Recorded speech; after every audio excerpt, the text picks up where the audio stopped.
Hi friends, welcome to social team பர்து channel.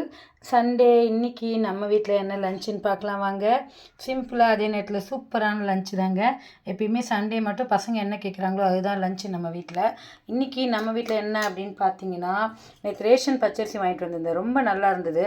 சரி என்ன செய்யலாம் அப்படின்னும்போது ஷியாம் சொன்னால், மம்மி கலந்த காரக்குழம்பு சாதம், வத்தக்குழம்பு சாதம் பண்ணி கொடு அப்படின்னா, சரின்னு சொல்லிட்டு அந்த பச்சரிசியில் வச்சு செஞ்ச இந்த சூப்பரான சாதம் தான் இன்றைக்கி வந்து நம்ம வீட்டில் லஞ்சுங்க.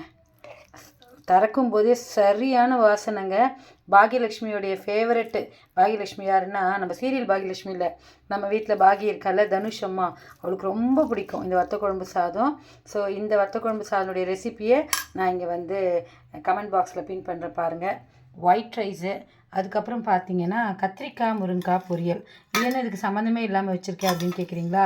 ஆக்சுவலாக வந்து அவன் இன்றைக்கி கேட்டது எண்ணெய் தேய்ச்சி குளிச்சிருக்கான். மம்மி நல்ல தக்காளி ரசம் ஒன்று வேணும் கமகமன்னு சொல்லிட்டு, அதனால் தக்காளி ரசம் ஒயிட் ரைஸு. சரி பிள்ளை கேட்டானே அப்படின்னு சொல்லிட்டு தக்காளி ரசத்துக்கு ரெடி பண்ணிட்டு இந்த குழம்பு சாதமும் கொடுத்துடலாம் அப்படின்னு இது பண்ணிட்டேன்.